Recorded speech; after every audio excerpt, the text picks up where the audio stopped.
Bem, eu sou o Gabriel, esse é o Samuel. A gente faz parte do PET Elétrica, aqui da UFMT, e a gente escreveu um artigo técnico completo sobre esse tema, no formato da I3E.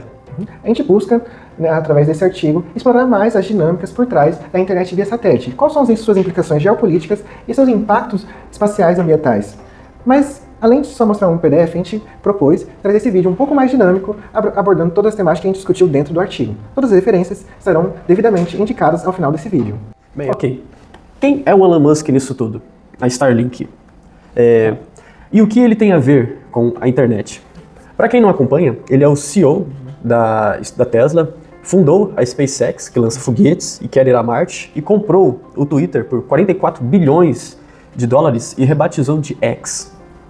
Mas o projeto que importa pra gente hoje é a Starlink, uma divisão da SpaceX que lançou mais de 6 mil satélites em órbita baixa desde 2019. É a maior constelação de satélites que já existiu na história. Para ter noção da escala, antes da Starlink existiam 2.000 satélites operacionais no espaço inteiro. O Elon Musk, ou melhor, a SpaceX, triplicou esse valor em 5 anos. A Starlink hoje atende mais de 3 milhões de pessoas, em mais de 60 países, incluindo o Brasil. Agricultores no Pará, pescadores na Amazonas e em escolas de comunidades indígenas, dos quais muitas das vezes não têm esse acesso privilegiado à internet. Mas aqui começa o problema, quando uma única empresa privada controla a espinha dorsal da conectividade em regiões inteiras. Quem tem o poder de desligar? Quem faz as regras? Essa é a pergunta que o nosso artigo responde. Ok. Antes da Starlink, os satélites de internet ficavam por volta de 35 mil quilômetros da Terra. Isso dava uma latência de aproximadamente 250 milissegundos de ida e volta. Isso até parece ser pouco, mas para o nosso cérebro isso é uma eternidade. Isso ocasionava, antigamente, o travamento nos vídeos e jogos online eram praticamente impossíveis. Mas agora, com os satélites da Starlink, eles giram por em torno de 150 km a órbita deles.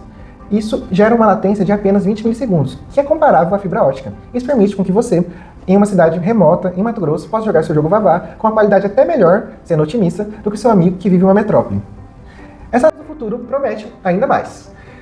Ainda em desenvolvimento, existem satélites de órbita muito baixa, conhecidos como VLO, que giram em torno de 100 a 450 km de distância da Terra, gerando uma latência de apenas 10 milissegundos. Isso possibilitaria que o futuro realmente chegasse às nossas casas, com a internet 5G e 6G em todos os lugares. Laser no espaço. Como os dados viajam entre satélites? Com tantos satélites, o espectro de rádio, as frequências de comunicações tradicionais começaram a saturar. É como se todo mundo tentasse falar ao mesmo tempo, na mesma frequência. A solução é elegante. Laser. Em vez de ondas de rádio, os satélites da Starlink, os mais novos, utilizariam feixes de luz laser, os chamados ISLs, ou enlaces intersatelitais. Sem necessidade de licença de espectro, sem interferência entre vizinhos e taxas de transmissão na casa dos terabits por segundo, esses feixes são tão estreitos que 2 satélites se comunicariam sem interferir em nada ao seu redor. É basicamente uma fibra óptica do espaço, só que sem fio. E é exatamente isso que vai ser a backbone, a espinha dorsal, a infraestrutura principal das redes 6G espaciais nos próximos 10 anos. Mas a grande dúvida que surge é, quem controla tudo isso? Quem regula essas coisas? Quem define a taxação de preço, as normas para a utilização dessa internet pelo globo? Porque a entrada do dado no território nacional exige uma regulação. E quem regula isso no Brasil é a Anatel, a Agência Nacional de Telecomunicações. Qualquer operador estrangeiro que queira oferecer algum tipo de internet no Brasil precisa primeiro de uma autorização formal para executar essa ação. Aqui, esse mecanismo se chama Landing Rights, ou Direito de Aterrissagem de Sinal. As constelações do Elon Musk precisam de um gateway. Esses gateways são estações terrestres que fazem a integração entre satélites e a internet convencional, atuando como um ponto de entrada e saída de tráfego. Controlar os gateways é o ponto-chave. Porque quem controla o local onde é posto os gateways controla a soberania digital do país. Podemos perder o acesso ao espaço. Em 78, um cientista chamado Donald Kessler fez uma previsão assustadora. Se colocarmos satélites demais em órbita baixa, chega um ponto em que as colisões se multiplicam sozinhas, se multiplicam e se expandem exponencialmente. Porque se um foguete ele desaclopa, né, em órbita, parte dele, né, parte desse foguete, ainda vai estar ali, orbitando o nosso planeta azul. Só que o que ocorre quando parte desse foguete, ou, vamos dizer, um parafuso, algo ínfimo, colide com um satélite? Milhares de outros detritos se formam e começa uma ação exponencial, já que essa reação em cadeia, que cria agora vários detritos em órbita, chegam a velocidades relativas a 15 km por segundo, mais rápido que uma bala de um fuzil.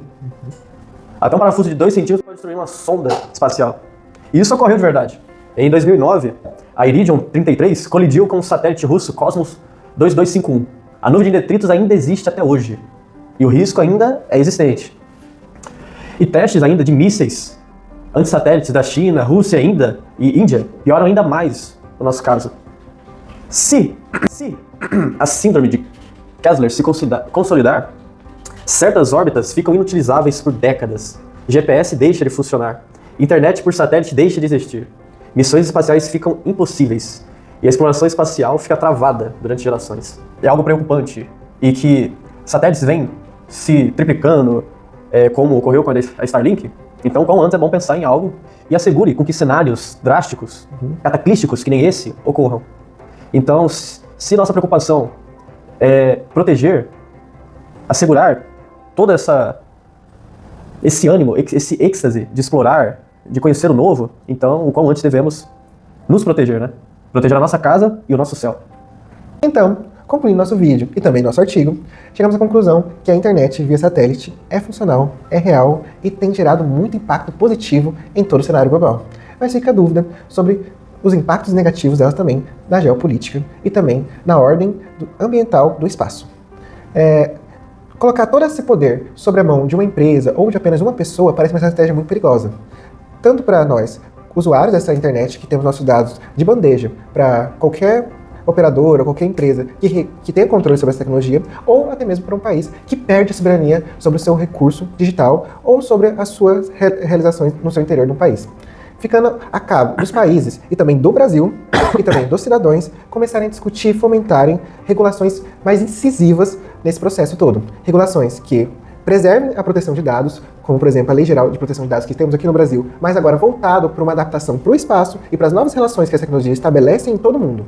E também regulações para o despejo desses lixos espaciais que são cada vez mais frequentes e impactantes no cenário global, com os lançamentos crescentes de novos satélites de internet em baixa órbita ou muita baixa órbita, como podemos prever para os próximos futuros. É claro que não estão promovendo uma política anti-progresso, mas apenas uma adaptação das nossas formas de gerir, de impulsionar e desenvolver novas tecnologias que preservem a nossa soberania geopolítica, nossa proteção ambiental no espaço, nossa capacidade de progredir cada vez mais. Então, se esse vídeo se serviu de algum questionamento, de algo, deixe nos comentários. E agradecemos ao nosso professor, Dr. Haroldo Zattar, pela disciplina de Rede de Comunicação. E semestre que vem estaremos em Laboratório de Rede de Comunicação.